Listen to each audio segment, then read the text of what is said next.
오늘 은혜 받을 하나님의 말씀 마태복음 5장 31절 32절 말씀입니다. 오늘 이 본문의 말씀 여러분 만만치 않은 말씀입니다. 그뿐 아니라 산상수훈의 말씀을 여러분 우리가 지금 강의를 해가고 있기 때문에 여러분 만만치 않습니다. 이 말씀을 통해서 시험 받지 말고 여러분 정말 회개하고 또한 이 말씀 붙들고 승리하는 귀한 이 생명의 말씀이 되기를 바랍니다. 자, 우리 함께 마태복음 5장 31절 32절 말씀 함께 봉독하시겠습니다. 또 일러스되 누구든지 아내를 버리거든 이혼 증서를 줄 것이라 하였으나 나는 너희에게 이르노니 누구든지 음행한 이유 없이 아내를 버리면 이는 그로 간음하게 하며 또 누구든지 버림받은 여자에게 장가드는 자도 간음함이니라. 아멘.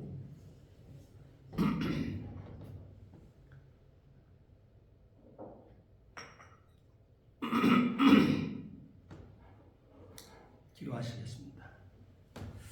전능하신 아버지 하나님, 주의 은혜와 사랑을 진심으로 감사를 드립니다. 오늘 우리에게 아버지 하나님 역사의 끝자락 말세지말이 되어지니 오늘 하나님께서는 우리에게 주시는 말씀이 평범하건만 이 말씀 앞에 즐겁고 행복하고 기뻐야 되겠지만 이 말씀을 듣기가 거북하고 힘드는 메시지들이 점점 역사의 끝자락을 맞이하여 오늘 우리의 범죄한 우리에게 다가오고 있습니다. 우리가 말씀 앞에 자유해야 되는데 말씀 앞에 부담을 갖고 말씀 앞에 힘들어하는 심령이 너무 많습니다. 하나님 아버지, 오늘 이 시간에 하나님 사랑하는 성도들 머리끝부터 발까지 성령으로 충만케 역사하여 주시옵시고 아멘. 언제나 우리의 마음의 문을 열어놓고 생명의 말씀으로 정말 깨끗이 씻어 정말 정함이 있는 하나님의 백성 그리스도의 신부되어 살 수 있도록 도와 주옵소서. 특히 이 시대 말에 역사의 끝자락에 우상이 아버지의 팔을 치고 우리를 힘몰고 있을 때 하나님 정절을 지키는 교회된 신부되게 주옵소서. 아멘. 감사하며 예수 그리스도를 받들어 기도하옵나이다. 아멘. 이 시대를 가정 붕괴의 위기에 빠진 시대라고 탄식한 소리가 높습니다. 인류 역사를 통해 보면 노아 때나 소돔 고모라 때와 또한 로마 제국의 멸망 직전의 때가 우리가 살고 있는 현재 이 시대와 같이 이혼과 가정 파괴가 일어난 것을 보게 됩니다. 결혼은 하나님께서 사람에게 부여한 최고의 신성한 의무인 것입니다. 선민 이스라엘은 율법에 전념하기 위한 것 외에는 결혼을 연기하거나 독신 생활을 하는 것을 허락지 않았습니다. 창세기 1장 28절 말씀에 결혼하여 자식을 가지는 것을 거절하는 자는 생육하고 번성하라고 하는 적극적인 하나님의 명령을 파하는 것으로 보아서 이 세상에서 하나님의 형상을 감소시키는 자로 또는 자손을 살해하는 자라고까지 하였습니다. 그러기에 간념적으로 하나님은 이혼을 미워하십니다. 하나님은 이혼을 미워하십니다. 결혼을 하면 부부가 된 사람들이 끼워야 할 첫 단추가 있습니다. 이것은 마태복음 오늘 우리가 목요일날 올려드렸던 단톡에 올려드렸던 말씀 가운데 마태복음 19장 6절 말씀에 예수님이 말씀하신 대로 하나님이 짝주어 주셨다고 하는 사실인 것입니다. 이것이 첫 단추인 것입니다. 하나님이 짝주어 주셨다. 이것이 첫 단추인 것입니다. 결혼을 하면 부부가 된 사람들이 끼워야 할 마지막 단추라고 할 수 있는 것이 또 하나 있습니다. 그것은 사람이 나누지 못할지니라. 사람이 나누지 못할지니라 는 말씀입니다. 만나게 하시고 부부가 되게 하신 이가 바로 하나님이시기 때문에 하나님 허락 없이는 절대로 나눌 수가 없다는 것이 하나님의 명령입니다. 그러므로 부부가 된다고 하는 것은 바로 하나님이 짝지어 주셨고 또 한 번 하나님의 허락 없이 나눌 수 없다고 하는 이 틀 속에서 둘이 만나서 한 생을 사는 것이기 때문에 이 말씀은 하나님의 절대 명령이요 하나님의 절대 계명이라 할 수 있는 것입니다. 예외 단서가 붙을 수 없는 하나님의 절대적인 엄숙한 명령이기 때문에 그렇습니다. 그런데 하나님이 이혼할 수 있는 예외 조항을 달아놓으셨다는 사실도 여러분 발견하고 있습니까? 오늘 본문에 이 모세를 보게 되면 모세는 신명기 24장 1절부터 4절까지의 말씀 속에 특별히 1절 말씀만 읽어드리면 사람이 아내를 맞이하여 데려온 후에 그에게 수치되는 일을 발견하고 그를 기뻐하지 아니하면 이혼 증서를 써서 그의 손에 주고 그를 자기 집에서 내보낼 것이요 이런 말씀이 나옵니다. 하나님이 절대로 나누지 못한다고 해놓으시고 예외 조항을 두신 것입니다. 마태복음 19장 8절로 9절까지는 말씀을 보게 되면 오늘 이 우리가 주었던 그 말씀, 목요일 단톡에 올렸던 말씀에 있는 메시지가 되어집니다. 8절 9절 말씀 속에 예수께서 가라사대 모세가 너희 마음의 완악함 때문에 아내를 버림을 허락하였거니와 본래는 그렇지 아니하니라. 본래 하나님 마음은 이혼을 허락지 않는다는 거예요. 내가 너희에게 이르노니 예수님께서 너희에게 이르노니 다시 말하면 하나님의 원래의 의도를 드러내고자 내가 너희에게 이르노니 예수께서 말씀하시기를 누구든지 음행한 이유 외에 아내를 버리고 다른 데 장가드는 자는 가늠함이라. 마가복음 10장 11절에도 동일한 메시지를 주고 있습니다. 또한 히브리서 13장 4절 말씀해 보게 되면 모든 사람은 결혼을 기히 여기고 침소를 더럽히지 않게 하라. 행음하는 자들과 간음하는 자들을 하나님이 심판하시느냐 했습니다. 여기서 이 수치되는 일을 행음한 일로 해석하고 있습니다. 예수님께서 말이에요. 수치스러운 일이 있으면은 이혼 증서를 써서 내보내라 그랬는데 그 수치스러운 일을 음행한 일로 예수님께서는 해석하셨습니다. 음행이라고 하는 것은 음행이란 이 말을 성경 원어로 보게 되면 포르네이라고 하는 이 말로서 영어로는 매춘을 가르치는 포르노를 얘기하는 겁니다. 매춘을 가르치는 포르노라는 단어가 나오게 되는 것입니다. 이 단어의 뜻은 성을 팔았다고 하는 의미인 것입니다. 음행이라고 하는 것이 성을 팔았다고 하는 거예요. 그것이 성을 파는 것이, 몸을 파는 것이, 돈 받고 파는 것이 바로 음행이라는 것입니다. 예수님께서는 수치스러운 일을 이 일로 해석하셨다는 사실이에요. 그러므로 성을 상품화하는 그런 정도로 아내가 타락하고 남편이 타락되었다면 이혼할 정당한 근거를 가진다는 말씀인 것입니다. 또한 바울은 고린도전서 7장 15절 말씀에 만일 믿지 아니하는 남편이 헤어지려 하면, 잘 들으셔야 돼요. 이혼의 조건이에요.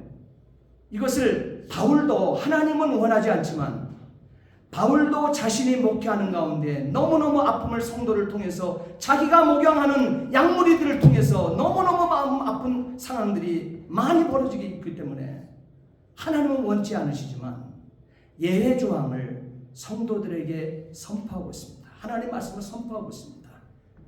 고린도전서 7장 15절 말씀에 만일 믿지 않는 남편이 헤어지려 하면 그렇게 하도록 하십시오 그랬습니다. 믿는 남자나 믿는 여자나 그런 상황에서는 상대방에게 얽매일 필요가 없습니다 했습니다. 그리고 하나님께서는 우리를 평화롭게 살게 하려고 부르셨습니다. 이렇게 바로 쉬운 성경에 번역해 놓았습니다. 사람이 절대 나눌 수 없느니라 이렇게 말씀하고 엄하게 말씀해 놓으시고는 예외 조항을 두셔서 탈출구를 만들어 주신 하나님이 오늘 우리의 연약함과 우리의 부족함을 너무나 불쌍히 여기셔서 이처럼 배려해 주신 하나님의 놀라운 자비와 은혜를 느끼게 하는 이 대목이 되어집니다. 그러나 하나님은 마음이 아파요. 하나님의 속마음은 그렇지 않기 때문에 그래요.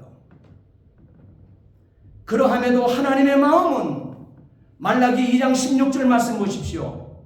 나는 이혼하는 자를 미워하느니라 만군의 여호와의 말이니라 그랬습니다.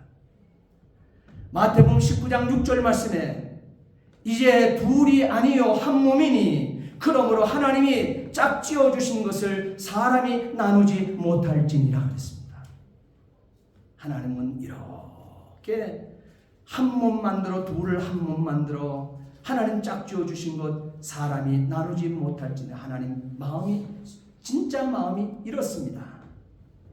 잠언 5장 18절 19절 말씀으로 보게 되면 내 샘으로 복되게 하라 내가 젊어서 취한 아내를 즐거워하라.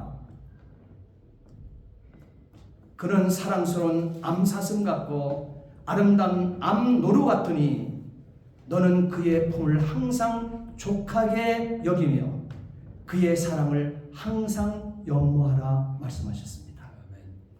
전도서 9장 9절 말씀에는 하나님께서는 더 사랑을 담아서 말씀하시기를 하나님이 해 아래서 내게 주신 평생의 모든 헛된 날에 내가 사랑하는 아내와 함께 즐겁게 살지어다. 그것이 내가 평생의 해 아래서 수고하고 얻은 너의 몫이라고 했습니다. 내 평생에 여러분들의 평생에 지금까지 일평생을 지금까지 살아오는 가운데 해 아래서 수고하고 얻은 나의 몫이라고 얘기하고 있습니다. 그것이 결혼이에요.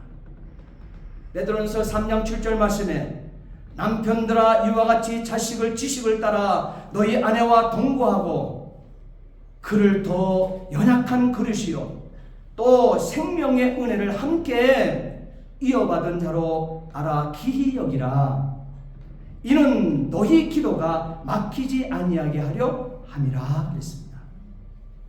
또한 창세기 2장 18절 말씀에 하나님께서는 우리 인간을 창조해 놓고 오늘 인간을 향한 하나님에 대한 축복하심을 보십시오.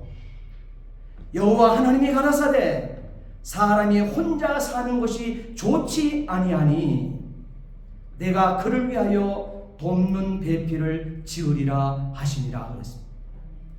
그리고 에베소서 5장 22절로 25절 말씀에 여러분이 결혼하시는 가운데 많은 목사님들이 이 본문을 가지고 결혼 주례를 합니다.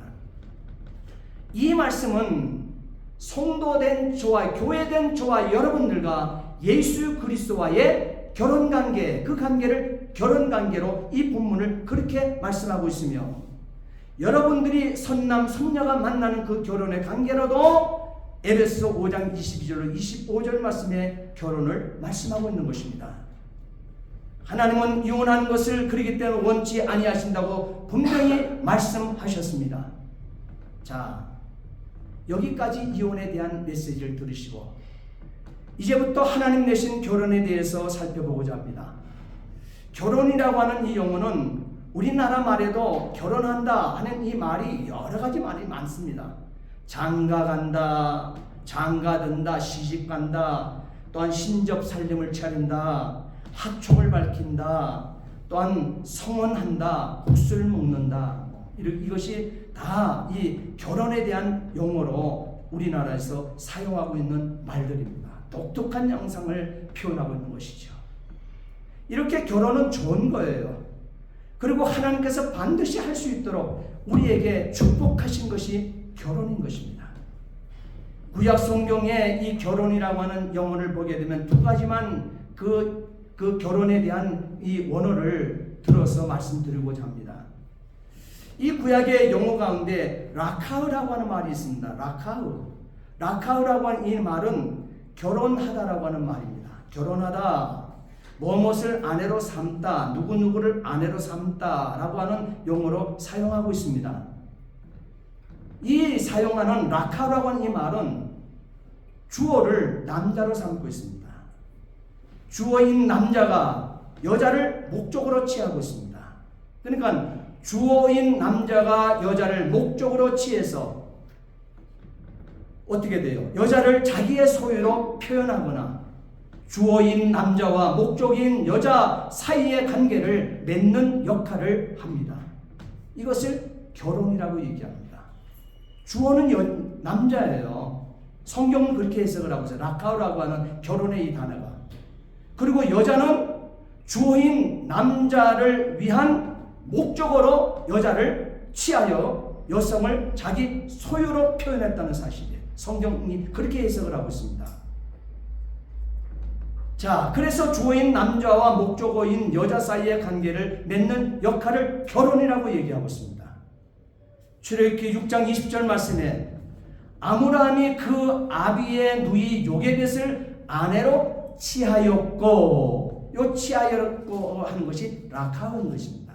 라카우.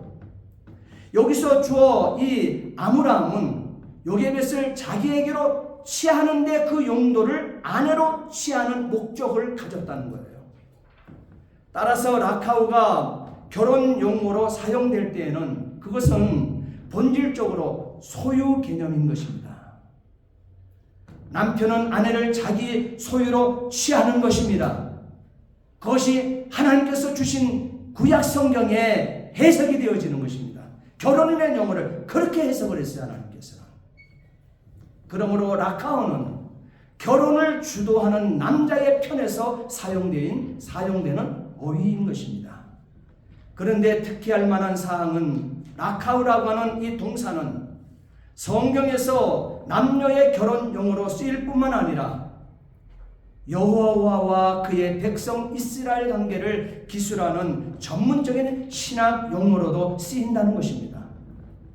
출애굽기 6장 7절 말씀에 너희로 백성을 삼고 라카우인 것입니다.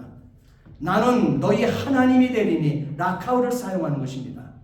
나는 애굽 사람의 무거운 짐 밑에서 너희를 빼어낸 너희 하나님 여호와인 줄 너희가 알리라.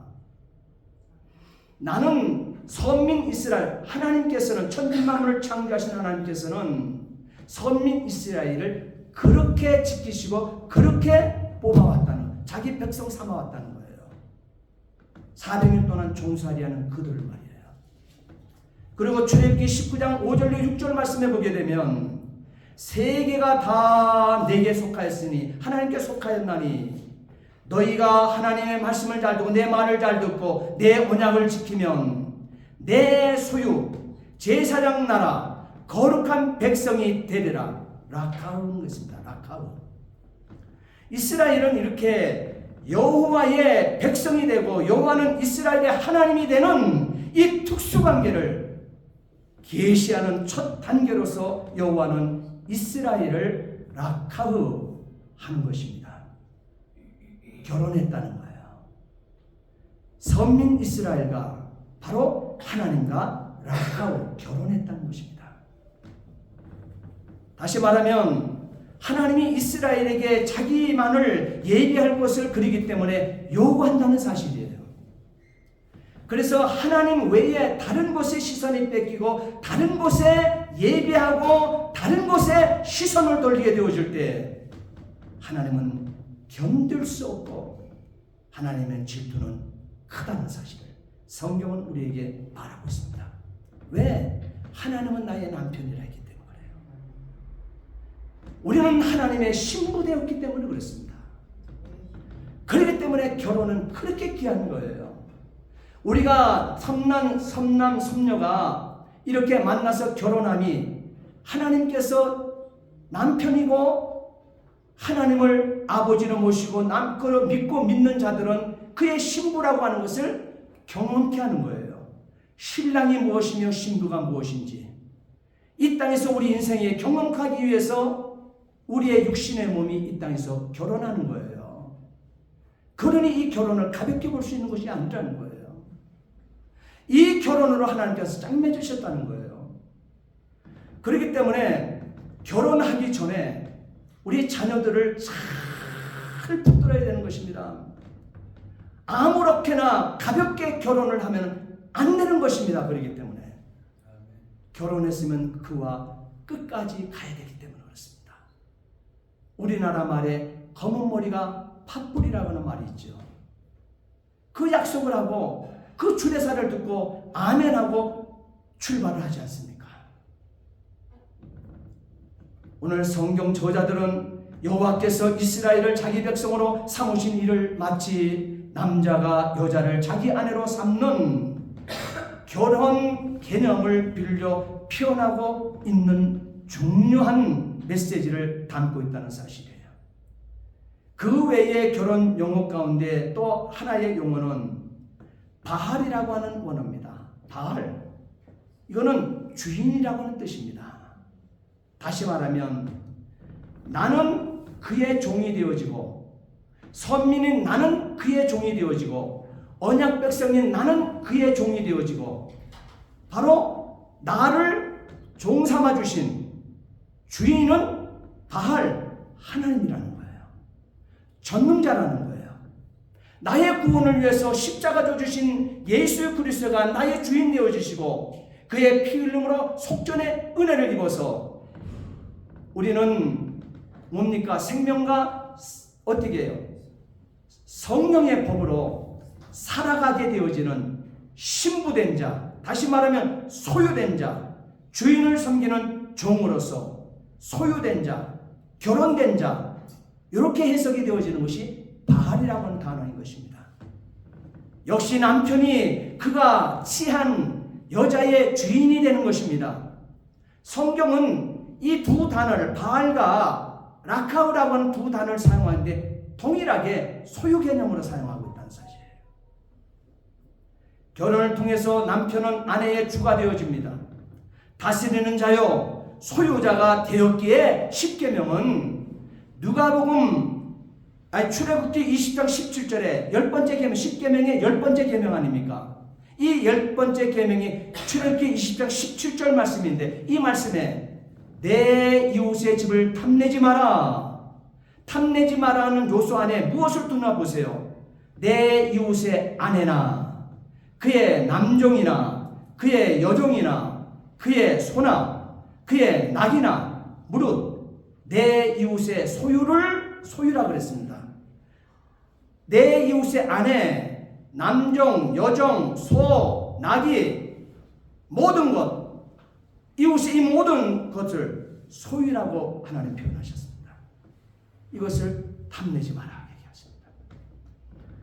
바로 아내를 소, 낙이, 남종, 여종과 같은 남편의 소유로 분류하고 있다는 점인 것입니다. 그러나 아내는 단순한 소유가 아니라는 사실을 하나님이 덧붙여 말씀하십니다. 특별한 소유로서 아내의 위치가 특별한 위치를 차지하고 있음을 하나님께서는 분명히 말씀하고 있습니다. 룻기서 4장 10절 말씀해 보게 되면 보아스가 나옵니다. 보아스는 말론의 아내 모압 여인 룻을 사서 아내로 삼았다 이렇게 말씀하고 있습니다. 보아스는 모압 여인 룻을 이 보아스는 모압 여인 룻을 사서 아내로 삼았다 그랬습니다. 바알입니다. 바알. 그 단어를 사용하고 있습니다. 바로 이것은 결혼이라는 이 용어가 남편의 아내에 대한 소유의 개념을 더욱 분명히 하는 점입니다. 레위기 예레미야 3장 14절 말씀에 보게 되면 이스라엘 선민 이스라엘을 하나님께서는 배반자라고 그랬습니다. 고멜 앞에 서 있는 그 호세아 앞에 서 있는 고멜처럼 말입니다. 배반자입니다. 너무나 엉터리 부인입니다. 그러나 그래서 배반자 이스라엘아, 예레미야 3장 14절 말씀에 배반자 이스라엘아 돌아오라, 나는 너희 남편임이라. 하나님 그렇게 말씀하셨어요. 하나님은 배반자지만, 우리가 하나님을 배신하고 살아가지만, 그래도 한번 성도로 삼아서 구속고 제사함을 입어 보혈의 피로 씻음 받은 저와 여러분들, 또한 출애굽기 19장 4절과 5절과 6절 말씀처럼 하나님과 언약을 맺어 결혼한 선민 이스라엘처럼 그들은 전부 다 어떻게 해요? 하나님 당신의 아내가 되어진다 그랬어요. 그리고 하나님 당신은 너의 남편임이라 그랬습니다. 배신의 행동을 하고 산다 할지라도 말이에요. 이사야 54장 5절 말씀에도 너를 지으신 이가 내 남편이시라. 그의 이름은 만군의 여호와 온 땅의 하나님이라 그랬습니다. 이때에도 소유의 개념으로 말씀하셨습니다. 우리가 하나님의 소유되어지게 되면 얼마나 좋습니까? 하나님이 나의 신랑이 되셔서 나의 남편이 되어주신다 그랬는데요, 그의 소유가 되어지고 그의 제사장이 되어지고 그의 백성이 되어진다 하게 되면 그것보다 더 안전함이 어디 있겠습니까? 소유의 개념으로 성경을 쓰고 있다 해서, 결혼을 쓰고 있다 해서 기분 나빠할 일이 아니지 않습니까? 하나님께서 선민 이스라엘 백성의 남편이라고 하십니다. 이는 우리의 남편이 예수님이라고 하는 말씀인 것입니다. 예수님이 나의 남편으로 나를 통치하시고 나를 주관하시고 나와 함께하여 주십니다. 예수님이 나의 또한 구속주가 되어 주신다는 사실이에요. 나를 위하여 십자가에 죽으신 분이시라는 사실이에요. 남편이신 주님이 나와 함께 하시기 때문에 더 이상 우리는 그러기 때문에 고민할 필요가 없습니다. 우리 개개인이 혼자 있게 되면 한계 상황이 있습니다. 한계 상황을 만납니다. 넘지 못합니다.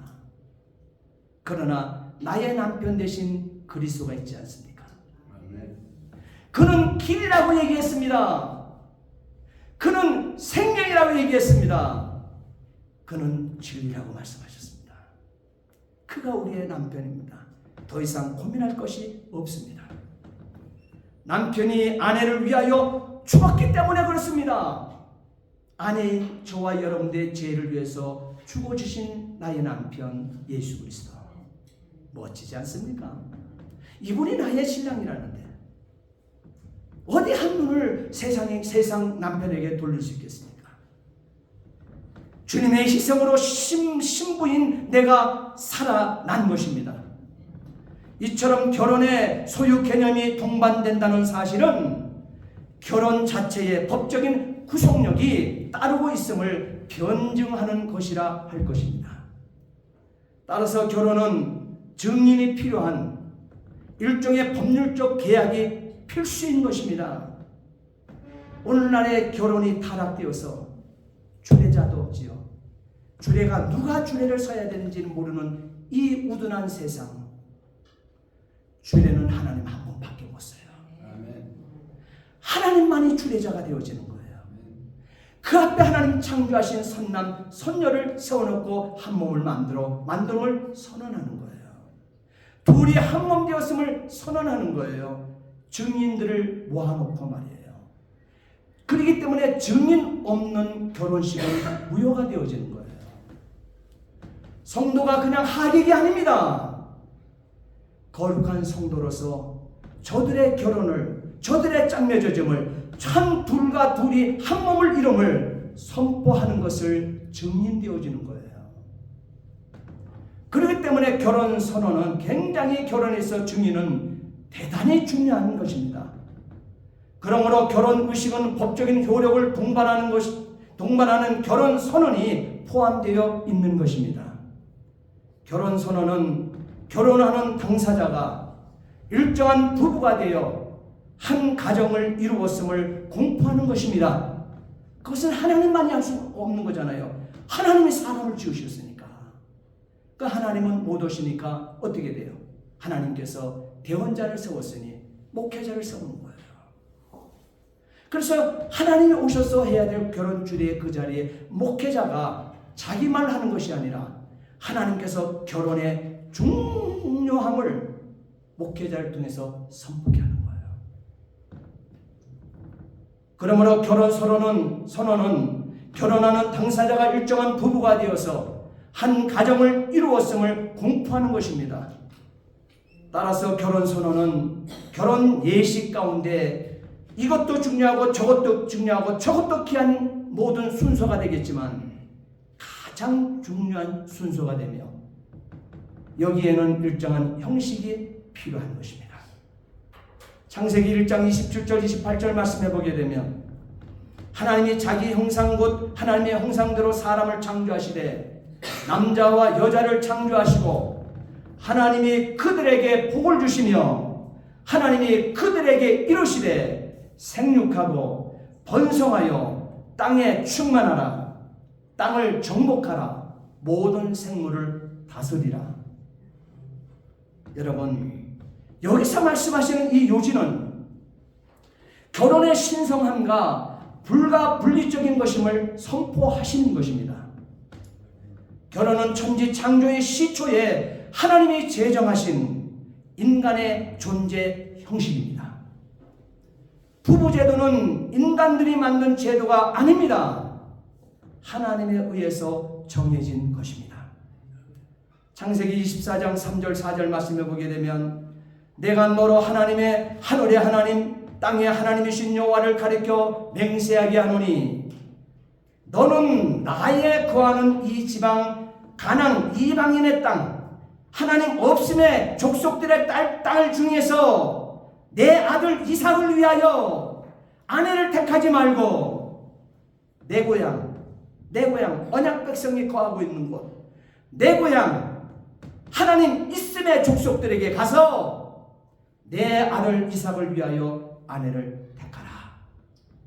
노년의 아브라함이 정말 자기 몸을 가릴 힘이 없을 때 자기의 몸 누구예요? 엘리에셀이죠. 그를 보내서 바로 이삭의 아내 리브가를 데려오게 하는 이 장면이 되어집니다. 결혼을 이렇게 노고가 있고 이렇게 노동이 있고 이렇게 위험이 따르고 이렇게 많은 시간이 걸려서라도 영적 계보의 자녀의 아내를 준비해 오는 거예요. 이것이 결혼이 되어지는 거예요. 이는 이삭과 리브가의 약혼식을 보게 되는데 부부가 되는 것은 하나님께로 말미암은 것이라는 것을 분명히 아브라함은 지키고 있고 오늘 이 본문을 통해서 우리에게 가르치고 있는 것입니다. 이것이 하나님 내신 바른 결혼관인 것입니다. 그러므로 참된 가정은 하나님의 택한 백성끼리가 가장 합당하다 할 것입니다. 자, 우리 함께 고린도후서 6장 아까 찾으라고 미리 안 해놨네요. 고린도후서 6장 14절로 18절 말씀 찾습니다. 신약성경 292페이지 신약성경 292페이지 신약성경 292페이지 하나님께서 원하시는 가정이 어떻게 형성되어야 되는가 어떻게 시작되는 가정을 결혼을 원하시는가 하는 메시지를 분명히 여러분 받으시기 바랍니다. 자, 고린도후서 6장 14절부터 18절까지의 말씀 함께 천천히 읽겠습니다. 너희는 믿지 않는 자와 멍에를 함께 내지 말라. 의와 불법이 어찌 함께하며 빛과 어두움이 어찌 사귀며 그리스와 벨리알이 어찌 조화되며 믿는 자와 믿지 않는 자가 어찌 상관하며 하나님의 성전과 우상이 어찌 일치되리요. 우리는 살아계신 하나님의 성전이라. 이와 같이 하나님께서 이르시되 내가 그들 가운데 거하며 두루 행하여 나는 그들의 하나님이 되고 그들은 내 백성이 되리라. 그러므로 너희는 그들 중에서 나와서 따로 있고 부정한 것을 만지지도 말라. 내가 너희를 영접하여 너희에게 아버지가 되고 너희는 내게 자녀가 되리라. 전능하신 주의 말씀이니라. 할렐루야. 자, 엄청나죠. 보세요. 하나님의 자녀가 되고 예수 그리스도를 믿는 자와 믿지 아니하는 자와의 이 관계를 이렇게 대조를 시키고 있습니다. 대립을 시키고 있습니다. 의와 불법으로까지 갈라놔 버려요. 빛과 어두움으로 갈라놓고 있습니다. 벨리아는 귀신이에요. 사탄이에요. 사탄과 믿는 자가 어떻게 그리스도와 어떻게 조화를 이룰 수 있겠는가? 그리고 하나님의 성전과 우상으로 대비를 시킵니다. 이것이 불신자와 신자와의 관계성이에요. 그렇기 때문에 바로 하나님께서는 참된 가정을 이루려면 힘들게 갈 길 가지 마라 그랬어요. 하나님이 이 말씀을 어기고 고집스럽게 가다가 참된 가정을 잃어버려요. 그리고 이혼의 덫에 척그덕 걸려버립니다. 한결같습니다. 여러분, 이 덫에 걸리게 되면 아픕니다. 많이 아픕니다. 천국까지 이어가는데 여러분, 이것이 연결되고 있다는 사실이에요. 오늘 사실 제가 이것을 32절을 해석을 안 하려고 했어요. 그런데 하고 지나갈게요. 성경에 기록된 것을 제가 너무너무 이 한 주간 동안 고민을 많이 했어요. 그리고 어제 저녁 10시부터 꼬박 말씀 붙들고 그냥 교회에 나온 거예요. 눈 한번 붙이지 않고. 너무너무 힘든 메시지를 그래도 주고 가야 하나님 아버지 앞에 온전한 삶을 살아낼 수 있기 때문에 실수한 것은 할 수 없고 앞으로 하나님 앞에 세워져 가는 것이 중요하기 때문에 그렇습니다. 32절 함께 읽겠습니다. 나는 너희에게 이르노니 누구든지 음행한 이유 없이 아내를 버리면 이는 그로 간음하게 함이요 또 누구든지 버림받은 여자에게 장가드는 자도 간음함이라. 어찌하라는 거예요? 예수님이 이렇게 말씀하시면 우리가 쓸 곳은 어디입니까? 어찌하라고 이 메시지를 주는 것입니까? 이것을 목사가 강단에 서서 어떻게 해석하라고요? 그러나 기록된 성경이기에 이것을 선포합니다. 예수님께서는 우리가 읽었던 32절에 이 문제를 이렇게 가르치십니다.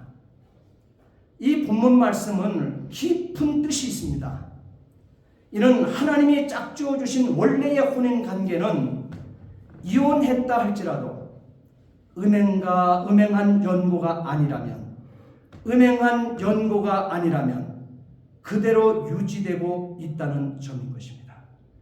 음행한 연고 없이 이혼을 했으면 그대로 부부관계가 유지되고 있다는 점이라는 것입니다. 육체는 한 몸을 이루고 있지 않다 할지라도 부부라고 하는 이름으로 등재되어 세상 법정에서는 이혼으로 기록될지라도 하나님 앞에서는 이혼된 것이 아닙니다. 하나님 그렇게 말씀하십니다. 부부라는 이름으로 등재되어 있습니다. 그러므로 부당한 이유로 이혼하여 다른 자와 재혼한다면 남과 동침한 것이 되고 그렇게 이혼한 자와 결혼한 사람도 마찬가지로 남과 간음한 것이 되는 것입니다. 오늘 이 본문의 해석은 그렇습니다. 사랑하는 성도 여러분, 말세를 만난 세상 사람들처럼 함부로 이혼하지 마십시오. 제2의 사악함을 알아야만 합니다. 결혼에 대한 하나님의 뜻을 잊지 마시고 이제는 하나님 내신 결혼의 참된 가치를 깨달아서 하나님께서 제정하신 것, 하나님 앞에서 한 약속 소중히 지키시오. 하나님께서 짝지어 주신 것을 사람이 나누려는 유혹에 넘어가지 않기를 바랍니다. 경건한 하나님의 사람으로 신부의 정결을 지키며 살아내는 교회 되어 사시기를 예수님 이름으로 축복합니다. 아멘. 그러나 하나님께서 지금 모세를 통해서 바울을 통해서 허용한 이 사실, 그래서 하나님께서 짬매줘 주신 이 재혼의 관계, 이 삶을 살아가고 있다 하게 되면 이 말씀 붙들고 다시는 오늘 원수마귀 사탄이 쳐놓은 죄의 사악함에 빠져들지 않게 되기를 주의 이름으로 부탁을 드립니다. 아멘. 기도하시겠습니다. 전능하신 아버지 하나님, 주의 은혜와 사랑을 진심으로 감사를 드립니다. 오늘도 우리에게 아버지 산상수훈의 말씀 자체가 예수님께서 바리새인들이나 서기관들이 잘못 가르쳤던 율법을 되돌려 놓고 내가 다시 너희에게 이르노니 내가 다시 너희에게 가라사대, 예수님께서 가라사대 하십니다. 가라사대 이 말씀 앞에 우리가 아버지 하나님 무릎 꿇고 정말 남은 생에는 내가 아버지 하나님이여 죄의 사악함에 빠졌던 이 모든 것이 있다 하게 되면 이것을 회개하며 자복하며 나의 아내, 나의 남편을 생명같이 여기고 예수 그리스도를 사랑하고 예수 그리스도를 섬기는 것처럼 우리의 재혼의 시간들을 그 복을 받아 누릴 수 있도록 역사해 주옵소서. 아멘. 감사하며 예수 그리스도를 받들어 기도하옵나이다. 아멘. 아멘.